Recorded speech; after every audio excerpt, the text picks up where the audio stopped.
I've covered a decent amount of big characters on this channel, all characters that I know and love, but there's one big one that I've left out because I was waiting for something truly special. And boy, did we get something truly special.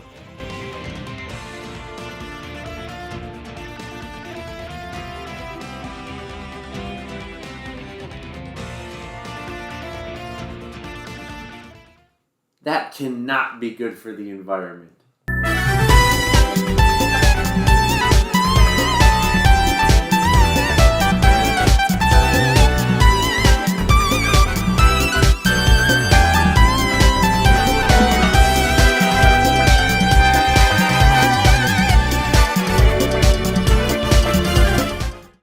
This here is Kirby.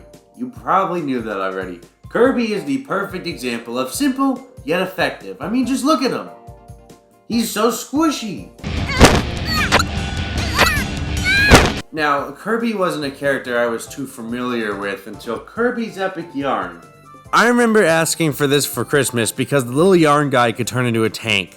Now, I remember seeing this exact ad on TV, probably while watching SpongeBob. I'm an advertising major, and it's things like this that make me want to go into that field, because when I was a kid, I lost my marbles when I saw that car turn into yarn.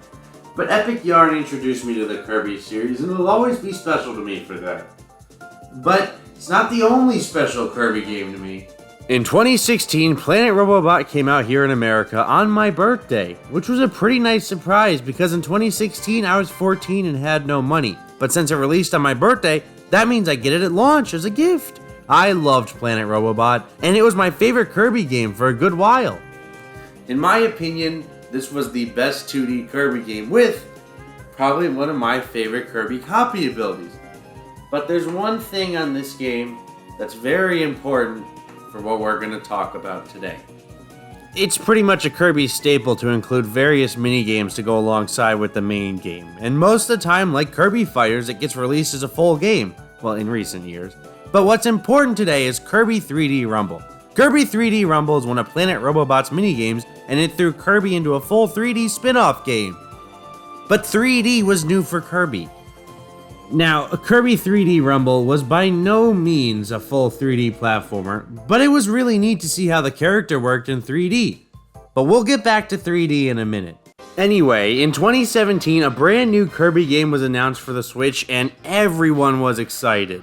And they had every right to be, because while there may have been lesser Kirby games in the series, there's never been a bad Kirby game. So, Kirby Star Allies released, and I'm not gonna say it was bad. It's not a bad video game, it's just the level design was a bit too bland and the game didn't have a ton to do at launch. It felt rather lacking. And maybe if it had released at a different time, it would have been looked at in a better light. But Kirby Star Allies released at an unfortunate time because big name Nintendo franchises were getting big name games on the Nintendo Switch. And unfortunately for poor Kirby, he got an okay game as his Nintendo Switch debut. Kirby needed to shake things up a bit. He needed something big to pull him back up from Kirby Star Allies. Well, in a Nintendo Direct, a game called Kirby and the Forgotten Land was announced for spring 2022, and it looked amazing. Kirby was now in full 3D, but as stunning as the full 3D was, the environments in this game were fantastic. Kirby was now exploring in an abandoned past civilization, which was something completely new for Kirby, and with all these great new changes, this game seemed to fit right in with the rest of the Kirby series. So a little over a week ago, Kirby and the Forgotten Land released on the Nintendo Switch, and I managed to pull enough money together to get it at launch, and I have played through and completed the game. So, why don't we talk about it? Kirby and the Forgotten Land is the Switch's second big Kirby game, the fourth counting Kirby Fighters 2 and Kirby Clash, but Kirby and the Forgotten Land is the first full 3D Kirby game. The transformation from 2D to 3D is a big deal and is probably one of the most important things here. When taking a character like this, the most important part is how you're going to mold the levels based on the character's moveset, and boy am I happy to say that Kirby did this almost flawlessly, and I don't take that lightly. This is exactly how and I think everybody expected 3D Kirby to feel. These levels are amazing. They're filled to the brim with neat mechanics, great enemies, waddle dees, and plenty of secrets. The levels kind of remind me of my favorite game, Super Mario 3D World, with a locked camera which lets developers hide more secrets. I loved each and every level of this game. Like, even in 3D World, there's levels that I don't enjoy, but in this game, every single level was a pure joy from beginning to end. And I think that has something to do with the environments. The environments in this game are phenomenal.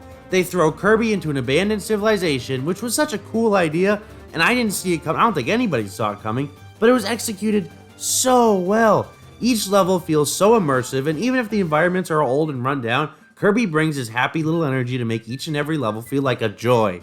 Every level I played kept me smiling. That's one of this game's biggest strengths. The level design fits so well with the environments, and it makes it so much fun to play through. Now, a good level design doesn't matter if you don't have a good moveset. But before we talk moveset, keep in mind, Kirby is a game based off collecting other copy abilities to shift the gameplay constantly. So that means Kirby's moveset is constantly changing. But, I mean, if you're familiar with Kirby, you already knew that.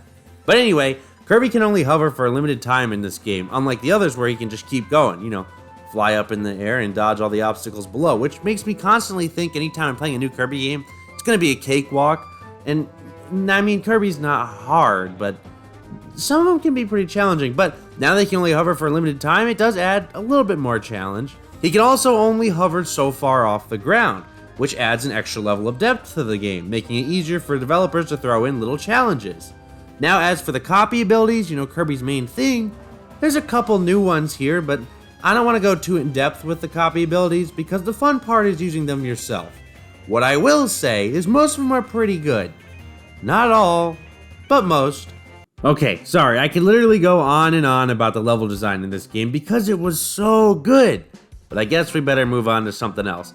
The big new thing here, mouthful mode. Mouthful mode is when Kirby can't quite fully eat something, so he kind of just morphs around it. While it looks incredibly cursed, it kind of feels right at home in this game. It fits. It's definitely a gimmick. It doesn't feel like it. Let me rephrase. Gimmick is normally something that's looked at a negative light in video games after motion control era. I don't think mouthful mode should be looked at in that way because mouthful mode was a ton of fun. I loved every different ability, but on the topic of gimmicks and level design, this game also introduces speed challenges. Now, those should be looked at a negative light. Now, these speed challenges kind of remind me of the quick challenges in Mario 3D World for the Green Star or the speedrun levels in Sackboy's Big Adventure on the PS5. But just like both 3D World and Sackboy's Big Adventure, the speed challenges fall flat. Well, they were fun at the start of Kirby and the Forgotten Land, but then it throws one too many in and starts getting old over time, and it's just like, oh, another speed challenge. I think every time you play a level, you get 2 speed challenges, and I mean, if you go for the high score like I did, speed challenges get frustrating. Now, the only other thing about the level design I haven't talked about is the boss battles. I was worried about the boss battles in this game because, again, bringing 2D boss battles to 3D boss battles, it's not easy. Anything bringing 2D to 3D is not easy, but 3D boss battles are especially difficult to design. Now, there isn't a ton of bosses in this game, but the ones that are here are pretty good. I think I genuinely enjoyed each and every one of them. They're not super simple. When you first fight them, it's fun to learn the boss battles and what they're gonna do. There's some good bosses here. It's good. It's fun. Now, before I forget, we have local same-screen co-op. It's nothing special here, but it's at least worth mentioning. Toss a second controller to a friend and let them play as Bandana Waddle Dee. I'm extremely happy they let us run around this game with 2 players. Experiencing any game is better with a player too, and it was implemented pretty smoothly here. It probably could have been a bit better, but honestly, it works really well. It's good. It's a good co-op game. It's only 2 players. Keep that in mind. You can't play 4 players, but it works. It works.